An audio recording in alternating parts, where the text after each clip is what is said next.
Welcome, Chosen One. Hey guys, welcome to the Ace of Plays channel. In today's video I want to show off 4 games, that's right, 4 games that I played with Francesca Dwarves. I went 6-0 with this deck today, ranked up to rank 4, feels good. And I had a lot of spicy games, a lot of games that really bewildered me, if you can say that.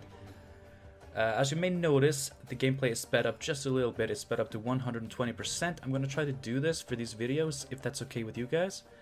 So just let me know in the comments, is this a good speed? Would you like to be faster? I apologize for there not being any sound on the gameplay. Even though I told Bandicam to not record my microphone, it still did. So I'll have to remember to mute my mic next time. But when I play by myself, I whisper a lot. Like, oh, that's pretty good. Oh, Great Oak would be awesome in this deck. Oh, Geralt is dead. Stuff like that. I was whispering throughout this video. So the gameplay is unfortunately muted. It shouldn't be a problem in the future. But yeah, let me know what you think about the slightly sped up. Do you want it to be faster? Is this okay? I wouldn't imagine anybody thinks this is too fast. But anyway. Why don't we start talking about the actual gameplay? So this first game was against Henselt. Henselt is... I don't know, I played against a few amount of Henselts since the patch, but he's definitely not the most popular leader. Those would be Meve and Full Test. Haven't seen any Dem Event, although Dem Event seems cool now. And he was always cool. But yeah, I take this pass just because he's setting up his commandos, and I know that he's going to want to do this. As you can see, he is doing this. Like, there's nothing I could have done to prevent this. Because it was boosted up to 5. If it had been boosted to 4, I could have actually used Land of a Thousand Fables to get... what's it called? Northern Wind, to actually banish that first commando. But there was nothing I can do about it, so I decided, okay, he's going to spend a couple of turns on this. If I pass now, I guarantee a dry pass, which gives me the long round that I want with my dwarves. And as you can see, I get it exactly like I want it. So we just get to play a fairly cheap Dwarven Agitator. I believe I also played the Skirmisher. No, wait, no I don't. Or do I? Really? Alright, well this was my first game with this. Later on, I think I started going away from that tactic. In the past, like, that was really good because you weren't guaranteed to get a target for it. But now it's really good. Like, it's 3 damage to whatever you want. And with all the pings from the mercenaries, it's really good. So in future games, the ones after this, I think I save my mercenaries, my skirmishers a little bit more because holy shit. They're actually really good now. They're good removal. And yeah, we got the pass we wanted, and against Henselt, like, I'm expecting greed, right? Like, Blue Stripes Commandos, probably a Draug. So I'm expecting a lot of greed from this boy, so I'm just stacking up my engines, not worrying too much about removal. Like, there's not much I think Henselt can do about this. So yeah, I just set up my mercenaries right away. And yeah, he gets to play down Trebuchet, he gets a ping. Look at all of our pings. Yeah. So when you have 4 mercenaries, which happens a lot with this deck, think a lot about which mercenaries charges you're using. Like in this case, I used the one that was damaged because it was the most likely to die. But if they're all like the same power, like the same likelihood of surviving, I like to just, you know, start with the ones that have the most charges. Like if you have a couple of mercenaries with 3 charges and then a couple with 2, you know, use one of each from the 3s and then, you know, start going down from there, just so you lose as little as possible every time in case they get removed. But yeah, now comes the funny part of this. So he has Pavetted in his Blue Stripes and he plays Sabrina.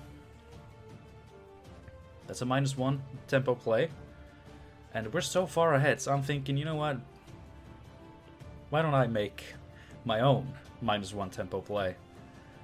And yeah, Call of the Forest. If we had humans in the deck, that would have been like one of the sickest plays ever.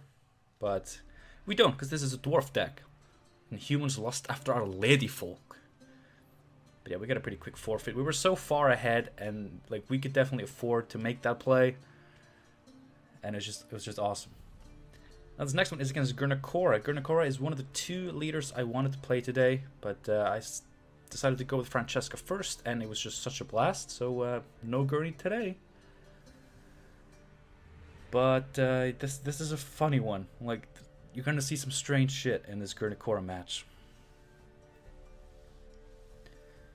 So of course the deck list has appeared on the screen and will continue to appear on screen during the mulligans. If you watched my previous Dwarves video, this is pretty much the same deck, except, you know, a lot of the cards got a little bit buffed provision-wise, some of them, and then we've been able to fit in some new cards. Now, I don't know if this is the optimal version. Our opponent misplays his Wyvern. That does not go in the melee row anymore, my boy.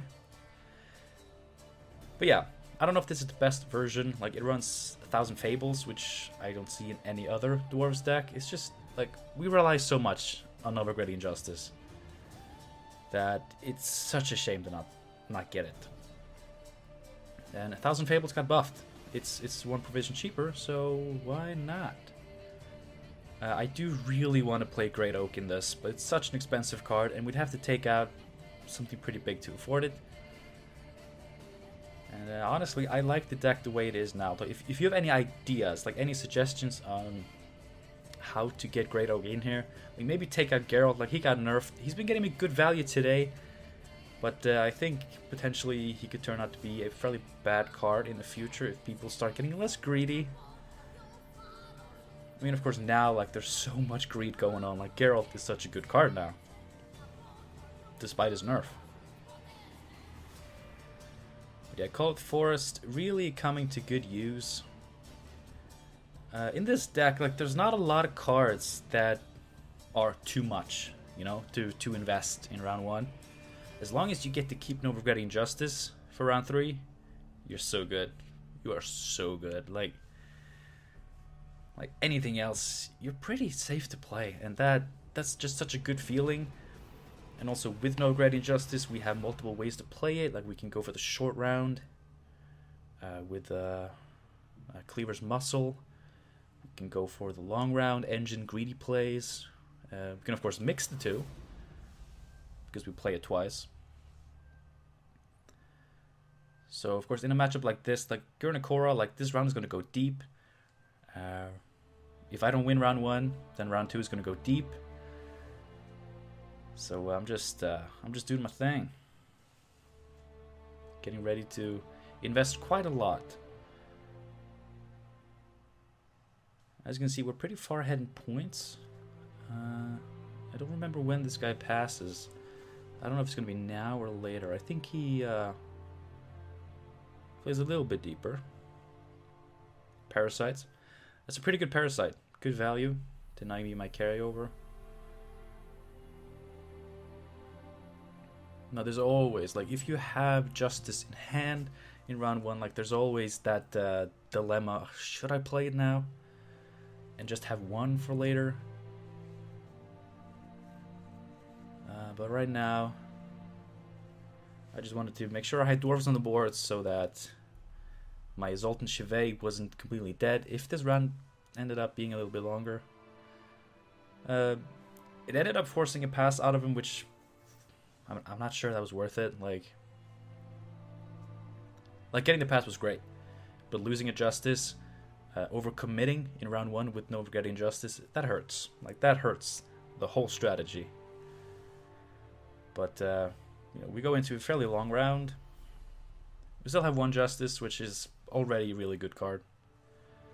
And I'm getting a lot of sexy dwarves with long, nice beards, and yeah, it feels great. Maybe I should be a dwarf. I'm really tall though, so I couldn't really be a dwarf. I'm like 189 meters, 1.89 meters, which I think is like 6'2", 6'3" if you're American and you use those metrics. I'm not sure. I think it's like 6'2.5", something like that. I have checked it out, but I don't really care about your system. But yeah, Dwarven Mercenaries against Gurnakora. Normally, I don't really expect removal. Turns out this Gurnakora is actually quite the removal deck. And I think now, yeah, that's the funny thing. Gurnakora scorched my Dwarven Mercenaries. Just think about that, okay? Think back. I mean, go back in the video if you have to. What just happened? Gurnakora scorched my 2 Dwarven Mercenaries.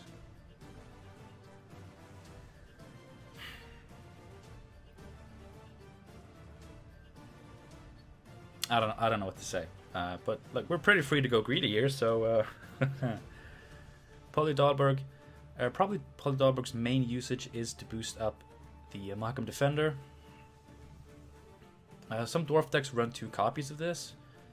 I don't like that, because we have very few ways to actually boost. Like, you can use Dennis Cranmer, you can use Barclay Ellis, you can use Polydalberg, you can use Dwarven Agitator. Like, we have ways to boost it, and so having one feels perfectly fine to me. Like, I never have issues boosting this one. And with Dennis Cranmer, like, it's even a valid Novigradian Justice target, because you can put 2 of them on the melee row and then play Dennis Cranmer as, an 8-point play, boosting both of them up. So that's pretty decent, but I mean, I don't know.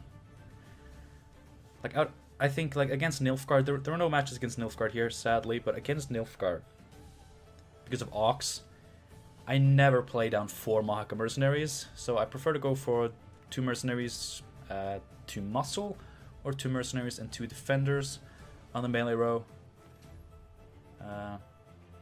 Actually, you can put all this on the ranged row, and then you can Polydalberg for 8 points still, potentially more, and just boost them all up. But yeah, we take the win. Pretty good going. This deck has a lot of power. Novigradian Justice gives us so insanely much power, and that's why I run 1000 Fables, because if we don't draw Justice, like, a lot of these dwarfs are still pretty solid, but Justice just makes this deck so strong. I mean, Justice, brothers, Justice for the dwarves. I think that's what I named my my first dwarf video.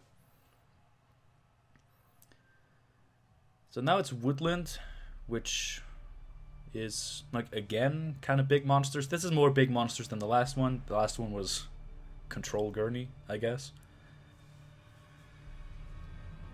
I don't think Gurnakora should play Control. I mean, I guess you could, but, like, with those low provisions, putting in Scorch, it's so weird. It's so strange. So here, we don't have Shelton Skags in hand, so I boosted the Mahakam Defender against big monsters Point Slam. This boy should be pretty solid. Also challenging their dominance. Killing the Drowner, because it's going to be worth more than the whole, if it survives, boosts off by 1 thing. Like, killing the Drowner is better. And, yeah, like the Dwarven Skirmisher, like, if you don't get the boost on it, it's just an even better target for Call of the Forest. So I never really mind using it that way. So here I kind of wish I placed Polydalberg between the Defender and the other boy, because then I would have been able to boost it back up. Of course, I didn't really predict that play, although I should. Imler's Wrath is a really strong card. I think most big monsters decks play it because it's really good. Like it's